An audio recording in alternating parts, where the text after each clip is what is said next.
கங்குலி பேட்ஸ்மேனாக பல சாதனைகள் படைத்திருந்தாலும் அவரது மிகச்சிறந்த தலைமை பண்பும் ஆக்ரோஷமான அணுகுமுறையும் தான் அவரை மிகவும் பிரபலப்படுத்தியதோடு ஸ்லாகிக்க வைத்தது. ஒருமுறை மும்பையில் இந்திய அணியை வீழ்த்தியவுடன் இங்கிலாந்து வீரர் பிளின்டாஃப் ஷர்ட்டை கலட்டிக் கொண்டு மைதானத்தை சுற்றி உலா வருவார். அப்போது பெவிலியனில் இருந்து வேடிக்கை பார்த்த இந்திய அணியின் கேப்டன் சௌரவ் கங்குலி விரக்தியில் பவுண்டரி லைனை எட்டி உதைத்து செல்கிறார். இந்த நிகழ்வுக்கு தக்க பதிலடி கொடுக்க வேண்டிய தருணம் அந்த வருடமே கங்குலிக்கு வந்தது. கிரிக்கெட்டின் மெக்கா என்று அழைக்கப்படும் லார்ட்ஸ் மைதானத்தில் நடந்த நார்த் வெஸ்ட் முத்தரப்பு தொடரின் இறுதிப் போட்டியில் இந்திய அணி த்ரில் வெற்றி பெற்றவுடன் மைதானத்தில் இருந்த ஒட்டுமொத்த கேமராவும் பால்கனியில் இருந்த இந்திய அணியை நோக்கி சென்றது. அப்போதுதான் அந்த அரிய நிகழ்வு நடந்தது. சௌரவ் கங்குலி தான் அணிந்திருந்த இந்திய ஜெர்சியை கழற்றிவிட்டு வசைப்பாடியபடி தனது கோபத்தையும் மகிழ்ச்சியையும் ஒரு சேர வெளிக்காண்பித்தார். இந்த நிகழ்வு அதுவரையும் ஏன் அதற்கு அடுத்த காலகட்டத்திலும் கூட எந்த ஒரு கேப்டனும் செய்யாத ஒன்று. அப்போதுதான் ஒட்டுமொத்த இந்திய கிரிக்கெட் ரசிகர்களும் கங்குலி என்ற தலைவனை தலையில் தூக்கி வைத்துக் கொண்டாடினர். ஒருநாள் போட்டிகளில் 11,000 ரன்களுக்கு மேலும் டெஸ்ட் போட்டிகளில் 7,000 ரன்களுக்கு மேல் குவித்த கங்குலி தாதா என சக வீரர்களாலும் ரசிகர்களாலும் அறியப்படுகிறார். வங்காள மொழியில் சகோதரனை தாதா என்று அழைத்தது போன்று அவரை சக வீரர்கள் ஒரு அண்ணனாக பாவித்து மரியாதை வழங்கினர். எப்போதுமே உள்ளூரில் சிறந்த அணியாக இருக்கும் இந்திய அணி அந்நிய மண்ணில் ஜொலிக்கிறது என்றால் தாதாவின் கேப்டன்சியும் அவருடன் இருந்த அனுபவ வீரர்களும் தான் காரணம். இதனை ஸ்டீவ் வாக், மைக்கேல் கிளார்க் போன்ற கிரிக்கெட் ஜாம்பவான்களே பல நேரங்களில் கூறியுள்ளனர். 1980களில் கபில் தேவ் தலைமையில் ஒரு அணியாக இந்திய அணி சிறந்த ஆட்டத்தை வெளிப்படுத்தியது. அதற்கு அடுத்ததாக அசாருதீன் கேப்டனாக பதவியேற்ற தொடக்கத்தில் சில வெற்றிகளை குவித்தாலும் ஆஸ்திரேலியா, இங்கிலாந்து, மேற்கிந்திய தீவுகள் அணிக்கு எதிராக அவர்களது மண்ணில் பெரும் சரிவையே இந்தியா சந்தித்தது. இதற்கு முற்றுப்புள்ளி வைக்கவும் அந்நிய மண்ணில் குறிப்பிட்ட அணியை வீழ்த்துவதற்கு தகுதியான அணியாக இந்தியா மாறுவதற்கு கங்குலி என்ற தலைவன் மிகப்பெரிய பங்காற்றினார். பலம் வாய்ந்த அணிகளை எதிர்கொள்ள ஒரு பலமான அணியை கங்குலி கட்டமைத்தார். இதனால் பேட்டிங், பந்துவீச்சு என இரண்டிலும் சமபலத்துடன் இந்திய அணி உருமாறத் தொடங்கியது. மேலும் கங்குலி எடுத்த தைரியமான முடிவுகளில் ஒன்று மிடில் ஆர்டர் பேட்ஸ்மேனாக இருந்த ஷேவாகை தொடக்க வீரராக அனுப்பியதுதான். இதற்கு கங்குலி மிகப்பெரிய தியாகமும் செய்ய வேண்டியிருந்தது. காரணம், டெஸ்ட் போட்டிகளில் கங்குலி பின்வரிசையில் களம் கண்டாலும் ஒருநாள் போட்டிகளில் இந்திய அணிக்காக தொடக்க வீரராகவே களமிறங்கினார். அதுவும் அந்த காலகட்டத்தில் சச்சின் கங்குலி பார்ட்னர்ஷிப் பல அணிகளை பந்தாடியது. உச்சக்கட்ட ஃபார்மில் இருந்த போதும் அணிக்காகவும் ஷேவாக்கின் திறனை மெருகேற்றுவதற்காகவும் கங்குலி தியாகம் செய்ய பிற்காலத்தில் ஷேவாக் கிரிக்கெட் உலகின் அதிரடி மன்னனாக ஜொலித்தார். ஷேவாக் டெஸ்ட் போட்டியில் நிரந்தர இடம் பிடித்ததில் இருந்து இந்திய அணியின் அணுகுமுறை புதிய பரிமாணத்திற்கு கொண்டு சென்றது. அதோடு இந்திய அணியின் பேட்டிங் வரிசையும் எதிரணியை அச்சுறுத்தும் வகையில் அமைந்தது. ஷேவாக், டிராவிட், சச்சின், கங்குலி, லட்சுமணன் என்ற பிரம்மாண்ட பேட்டிங் வரிசையும் பந்துவீச்சில் கும்ப்ளே, ஹர்பஜன், ஜாகிர் என்ற பிரம்மாஸ்திரம் எதிரணிகளை திக்குமுக்காட வைத்தது. அணியை பலமாக கட்டமைத்த கங்குலி ஆஸ்திரேலியா, இங்கிலாந்து, மேற்கிந்திய தீவுகள், தென்னாப்பிரிக்கா போன்ற அயல்நாட்டு மண்ணில் வெற்றி வாகை சூடுவதற்காக தனி வியூகங்களை வகுத்தார். அந்த மண்ணில் எப்படி விளையாட வேண்டும் என தொடருக்கு முன்னரே தேவையான ஆலோசனைகளை பெற்றுக்கொண்டு அந்த அனுபவத்தின் மூலம் அணியை வழிநடத்தினார். மேலும் ஒருநாள் போட்டியிலும் இந்திய அணியை சிறந்த முறையில் கட்டமைத்த கங்குலி பல இளம் வீரர்களை அணிக்கு கொண்டு வந்து அதிலும் ஒரு கனவு அணியை உருவாக்கினார். இந்த கட்டமைப்பு வர கங்குலிக்கு மிகவும் பக்கபலமாக இருந்தது சச்சின், டிராவிட் என்ற இருபெரும் ஜாம்பவான்கள் தான். இதனால் தான் அந்த காலகட்டத்தில் இவர்களை மூவேந்தர்கள் என ரசிகர்கள் போற்றி பாராட்டினர்.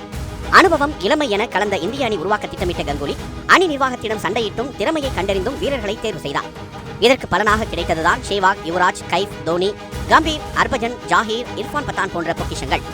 கேப்டன்சியில் கங்குலியின் தனிச்சிறப்பாக பார்க்கப்படுவது இளம் வீரர்கள் ஃபார்ம் அவுட் ஆனாலும் அவர்களது திறமை மீது மிகுந்த நம்பிக்கையை கொண்டு தொடர்ந்து வாய்ப்பளித்தார். இதனால் ஒருநாள் போட்டிகளிலும் அவர் நினைத்தபடி உடனடி பலன் கிடைக்காவிட்டாலும் எதிர்கால இந்தியா பலமான அணியாக மாறியது. 1999, 2000 காலகட்டத்தில் சூதாட்ட புகாரில் அசாருதீன், ஜடேஜா வாழ்நாள் நடைபெற இந்தியாவின் பேட்டிங் ஆர்டரே அப்படியே சரிந்தது. அதில் மிச்சமிருந்தது கங்குலி, டிராவிட், சச்சின் தான். இந்த சமயத்தில் இந்திய அணியை வழிநடத்தும் பொறுப்பு சச்சினுக்கு கிடைத்தது. என்னதான் சச்சின் சிறந்த ஆட்டத்தை வெளிப்படுத்தினாலும் அணி வெற்றியை குவிக்க முடியாமல் தவித்தது. இதனால் விரக்தியடைந்த சச்சின் கேப்டன் பொறுப்பை துறப்பதாக அறிவித்தார். அந்த சமயத்தில் பேட்டிங்கில் அசத்தி வந்த கங்குலிக்கு கேப்டன் பொறுப்பு வழங்கப்படுவதாக அறிவிக்கப்பட்டது. இதிலிருந்துதான் இந்திய அணியின் கிரிக்கெட் வரலாறு புதுப்பொலிவு பெற்றது. இந்திய அணி 2000 பல்வேறு பூகம்பங்களை சந்தித்ததால் அணியில் மாற்றம் நிகழ்ந்ததோடு அணி நிர்வாகத்திலும் மிகப்பெரிய மாற்றம் நிகழ்ந்தது. இந்த சமயத்தில் தான் பிசிசிஐ தலைவராக ஜக்மோகன் டால்மியாவும் இந்திய அணியின் பயிற்சியாளராக ஜான் ரைட்டும் பதவியேற்றார்கள். அணியில் சச்சின், டிராவிடிடம் கங்குலி எந்த அளவுக்கு நட்பு பாராட்டி சமபுரிதல் கொண்டிருந்தாரோ அதே அளவுக்கு டால்மியா ஜான் ரைட் மீது அளவு கடந்த மரியாதையும் புரிதலும் கொண்டிருந்தார். இதனால் தான் நினைத்த அணியை தேர்வு செய்வதிலும் தனக்கு ஏற்றாற்போல் அணியை கட்டமைக்கவும் எளிதாக இருந்தது. கங்குலி கேப்டன்சியில் இந்திய அணி குறிப்பிட்ட சில தொடர்கள் வென்றிருந்தாலும் அவை ஒவ்வொன்றும் இந்திய அணி வரலாற்றில் மிகப்பெரிய வெற்றியாகவே பார்க்கப்படுகிறது. இதில் முதன்மையானது 2000 ஆஸ்திரேலிய அணி இந்தியாவில் சுற்றுப்பயணம் மேற்கொண்டதுதான். இந்த சமயத்தில் இந்திய அணியில் சிறந்த வீரர்கள் பலர் இருந்தாலும் ஒரு அணியாக இணைந்து செயல்பட வேண்டிய கட்டாயத்தில் இருந்தது. அதுவும் அந்த சமயத்தில் அசுர பலத்தில் இருந்த ஆஸ்திரேலிய அணியை வீழ்த்துவது என்றால் அவ்வளவு எளிதல்ல. முதல் டெஸ்ட் போட்டியில் 10 விக்கெட் வித்தியாசத்தில் வெற்றி பெற இந்திய அணி வீரர்கள் மனதளவில் மிகவும் சோர்ந்து காணப்பட்டனர். ஆஸ்திரேலியாவை வீழ்த்தவே முடியாது என்ற எண்ணத்தில் தான் அப்போதைய இந்திய ரசிகர்களும் இருந்தனர். மேலும் கொல்கத்தாவில் நடந்த வரலாற்று சிறப்புமிக்க 2வது டெஸ்டில் முதல் 3 நாட்கள் முடிவில் இந்திய அணி நிச்சயம் தோல்வியடைந்துவிடும் என்றே எண்ணினர். ஆனால் இதனை வேறறுக்கும் விதமாக டிராவிட், லட்சுமணன் ஆகியோர் இணைந்து பிரம்மாண்ட 303 ரன்கள் பார்ட்னர்ஷிப் அமைத்து சௌரவ் கங்குலிக்கு நம்பிக்கை அளித்தனர். இந்த பார்ட்னர்ஷிப் தான் இந்திய அணி அந்த தொடரை வெல்லவே உறுதுணையாக இருந்ததோடு அணி வீரர்களின் அணுகுமுறையை மாற்றியது. 2வது இன்னிங்ஸில் ஹர்பஜனின் அசத்தல் ஹாட்ரிக்கால் ஆஸ்திரேலியாவை இந்திய அணி வீழ்த்தியது. இந்த அதிர்ச்சியில் இருந்து மீளாமல் இருந்த ஆஸ்திரேலிய அணிக்கு அடுத்த டெஸ்ட் போட்டியில் இந்திய அணி மீண்டும் அதிர்ச்சி வைத்தியம் கொடுத்து தொடரை வென்று அசத்தியது. இந்த வெற்றியின் மூலம் கங்குலி கேப்டன்சி இந்திய அளவிலிருந்து சர்வதேச அளவில் மதிக்கப்பட்டது. இந்த சுற்றுப்பயணத்தில் கங்குலியால் மேலும் ஒரு சுவாரஸ்ய நிகழ்வு நடந்தது. ஸ்லெட்ஜிங் என்ற ஃபார்முலாவை கொண்டவர்களான ஆஸ்திரேலிய வீரர்களை வெறுப்பேற்ற கங்குலி ஒரு அரிய விஷயத்தை செய்தார். டாஸ் போட வரும்போது வேண்டுமென்றே ஸ்டீவ் வாக்கை காக்க வைத்தார் கங்குலி. இந்த யுக்தியை அடுத்தடுத்த போட்டிகளில் கங்குலி பயன்படுத்தியதால் ஸ்டீவ் வாக் வெறுப்பின் உச்சிக்கே சென்றார். இதோடு மட்டுமல்லாமல் இலங்கை வீரர் ரசல் அர்னால்டிடம் கங்குலி வார்த்தை போரில் ஈடுபட்டது அவரது ஆக்ரோஷத்தை நினைவுபடுத்துகிறது. தனது அணி வீரர்களுக்காக எதிரணி கேப்டன்களை பகைப்பது, வீரர்களிடம் இருந்து ஆக்ரோஷமான ஆட்டத்தை வெளிப்படுத்த வைத்தது என கங்குலி தனித்துவமாக அறியப்பட்டார். அடுத்ததாக அதே பலம் வாய்ந்த ஆஸ்திரேலிய அணியை அவர்களது மண்ணில் வைத்து இந்தியா எதிர்கொண்டது. மேலும் அந்த தொடர் நடைபெற்ற சமயத்தில்தான் அதிகாலை 4 மணிக்கே டிவி முன்னாடி உட்கார்ந்து ரசிகர்கள் டெஸ்ட் போட்டிகளை விறுவிறுப்புடன் கண்டு ரசித்தனர். இந்த தொடரின் போது ஆஸ்திரேலியாவுக்கு இந்திய அணி பயங்கர டஃப் கொடுக்கும் என ரசிகர்கள் எதிர்பார்த்தனர். அதற்கு பிள்ளையாசுழி போட்டது கங்குலியின் அசாத்திய இன்னிங்ஸ் தான். பிரிஸ்பேனில் தொடங்கிய முதல் டெஸ்ட் போட்டியில் அசுரத்தனமாக விளையாடிய கங்குலி ஆஸ்திரேலியாவின் வேகப்பந்து வீச்சை லாவகமாக எதிர்கொண்டார். கில்லஸ்பி, பிராக்கன், ஆண்டி பிக்கல் போன்ற சிறந்த வேகப்பந்து வீச்சை சாதுரியமாக எதிர்கொண்ட கங்குலி ஆஃப் சைடில் அதிக பவுண்டரிகளை அடித்து ரசிகர்களை குதூகலப்படுத்தினார். மறுமுனையில் முக்கிய வீரர்கள் விக்கெட்டுகளை பறிகொடுத்தாலும் ஒரு அணித்தலைவனாக முன்னின்று மிகப்பெரிய அடித்தளத்தை அமைத்து அசத்தல் சதமடித்தார். கங்குலி கேரியரில் அவரின் மிக முக்கிய இன்னிங்ஸில் ஒன்றாக இந்த சதம் அமைந்ததோடு அந்த தொடரில் ஆஸ்திரேலியாவை எதிர்கொள்ள ஒரு உந்து சக்தியாகவும் இருந்தது. இதற்கு அடுத்து அடிலைடில் நடந்த டெஸ்ட் போட்டியில் மீண்டும் டிராவிட் லக்ஷ்மன் பார்ட்னர்ஷிப்பால் இந்திய அணி வெற்றி பெற்றது. இந்த வெற்றி இந்திய அணி டெஸ்ட் வரலாற்றில் அந்நிய மண்ணில் பெற்ற முக்கிய வெற்றியில் ஒன்றாக பார்க்கப்படுகிறது. இந்த தொடர் சமனாலும் முந்தைய உள்ளூர் தொடரில் வெற்றி பெற்றதால் பார்டர் கவாஸ்கர் கோப்பையை இந்தியா கைப்பற்றியது.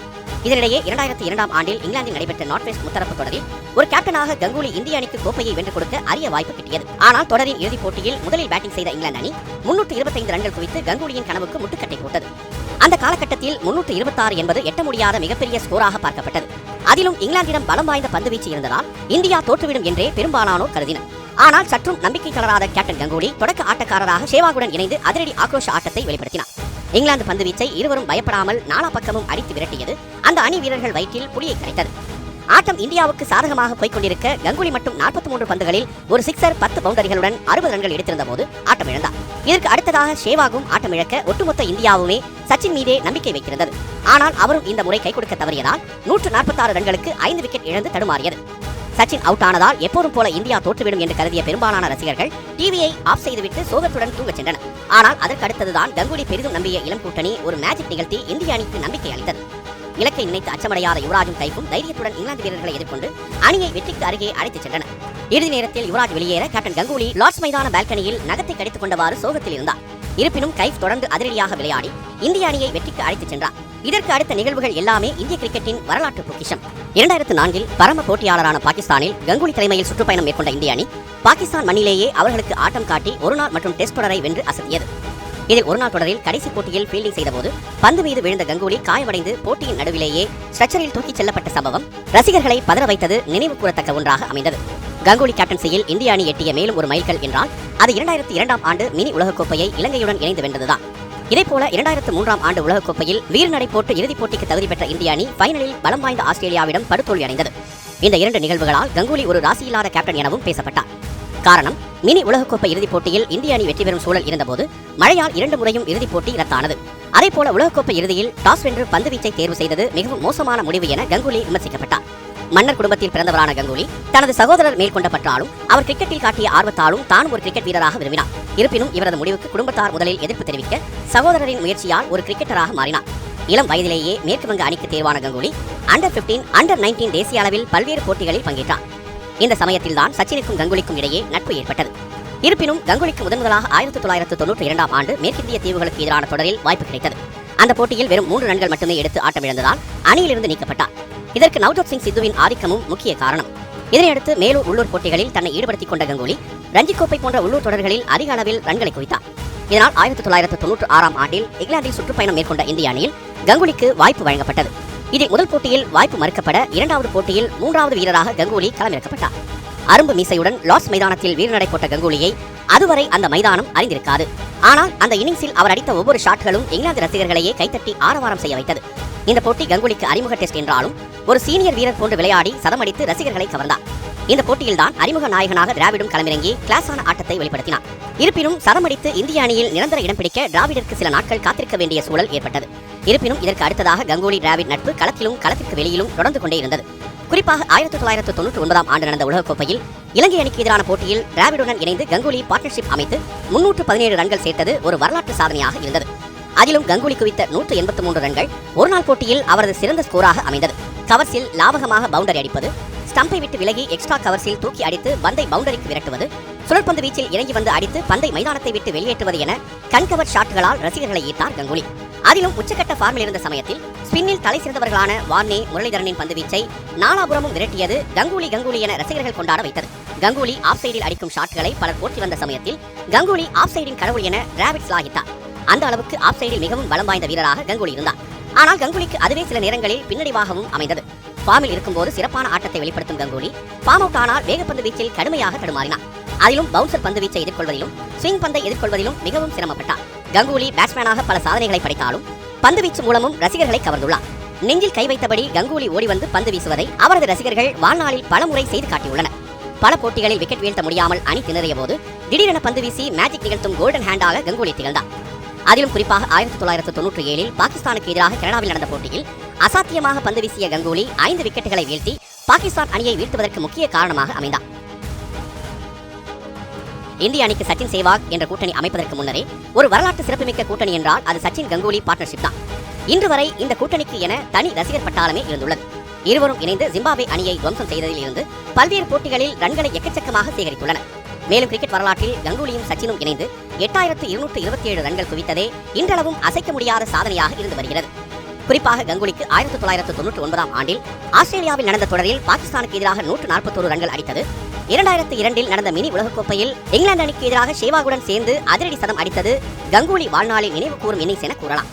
பேட்டிங் செய்ய செல்வதற்கு ராசி பார்ப்பவரான கங்குலி பெரும்பாலான நேரங்களில் தான் பேட் செய்யும் போது தனது முதல் பேடை அர்பதனைத்தான் கட்டச் சொல்வார் என சக வீரர்களால் கூறப்படுகிறது. யானைக்கும் அடிசருக்கும் என்பது போன்று 2005 ஆண்டு கங்குலிக்கு கருப்பு ஆண்டாக அமைந்தது. கங்குலி உச்சக்கட்ட ஃபார்ம் அவுட்டில் இருக்க அணியும் சறுக்கலை சந்தித்தது. இதனால் பாகிஸ்தானுக்கு எதிரான ஒருநாள் தொடரில் கங்குலி காயம் காரணமாக விலகினார்.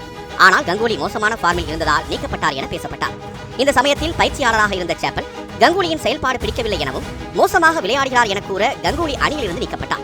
இந்த சமயத்தில் அணியை கங்குலி பிளவுபடுத்துகிறார் என கொடூர குற்றச்சாட்டை சேப்பல் சுமத்தினார். இதில் அதிருப்தி அடைந்த கங்குலி சேப்பலை நேரடியாகவே வசைபாடினார். பல்வேறு சர்ச்சைகளில் சிக்கிய கங்குலி நக்மாவுடன் காதல் கொண்டிருப்பதாக பேசப்பட்டார். அதுவும் திருமணம் ஆன பிறகும் நக்மாவை கங்குலி காதலித்து வந்ததாக வதந்திகள் பரவின. ஆனால் நக்மாவோ கங்குலியை காதலித்தது உண்மை எனவும் அவரது வாழ்க்கையையும் கிரிக்கெட் கரியரையும் நினைத்துதான் காதலை விட்டுக் கொடுத்ததாக பிற்காலத்தில் பேட்டி ஒன்றில் கூறியுள்ளார். இதற்கு பிறகுதான் 2007 பாகிஸ்தான் இந்தியாவில் சுற்றுப்பயணம் மேற்கொண்ட போது டெஸ்ட் போட்டியில் தனது முதல் இரட்டை சதத்தை பதிவு செய்தார் கங்குலி. அடுத்த சில ஆண்டுகள் மீண்டும் பழைய கங்குலியை பார்த்து வந்த சமயத்தில் 2008 ஆண்டு சர்வதேச போட்டிகளில் இருந்து விடைபெறுவதாக அறிவித்தார். இறுதிப் போட்டியாக ஆஸ்திரேலியாவுக்கு எதிரான போட்டி நடந்தபோது மிகச்சிறந்த கேப்டன் என அறியப்பட்ட கங்குலிக்கு அடுத்த தலைமுறை சாதனை கேப்டனான தோனி கடைசி 15 நிமிடங்கள் அணியை வழிநடத்துமாறு பணித்தார். இந்த நிகழ்வு இந்திய ரசிகர்களை நெகிழ்ச்சி அடைய வைத்தது. கிரிக்கெட்டிற்கு பிறகு பல வீரர்கள் அரசியலில் நுழைந்த நிலையில் கங்குலிக்கும் அந்த வாய்ப்பு கிட்டியது. மேற்கு வங்கத்தை ஆளும் மம்தா பானர்ஜியின் திரிணாமுல் காங்கிரஸ், பாஜக போன்ற கட்சிகள் தேர்தலில் போட்டியிட கங்குலியை நாடியதாக கூறப்பட்டது. ஆனால் அதற்கு தலை சாய்க்காமல் உள்ள கங்குலி கிரிக்கெட் வர்ணனையாளர், மேற்கு வங்க கிரிக்கெட் சங்க தலைவர், இந்திய கிரிக்கெட் வாரியத்தில் முக்கிய பொறுப்பு என காலம் நகர்த்தி வருகிறார். தற்போது அவருக்கும் இந்திய கிரிக்கெட் உலகிற்கும் பெருமை சேர்க்கும் விதமாக கங்குலி பிசிசிஐ தலைவராக ஒருமனதாக தேர்வாகியுள்ளார். ஆனால் இதில் எழுந்த சர்ச்சை அமித்ஷா மகன் செயலாளர் ஆனதுதான். இந்திய கிரிக்கெட் அணி ஒரு சிக்கலான காலகட்டத்தில் இருந்தபோது தனது கேப்டன்சியினால் அதனை மீட்ட கங்குலி கடந்த சில ஆண்டுகளாக பல்வேறு சர்ச்சைகளில் சிக்கியிருக்கும் பிசிசிஐ அமைப்பிற்கு தலைமையேற்றிருக்கிறார். அணியை மீட்டது போல் பிசிசிஐயும் கங்குலி சரி செய்வார் என்பதே ரசிகர்களின் எதிர்பார்ப்பாக உள்ளது.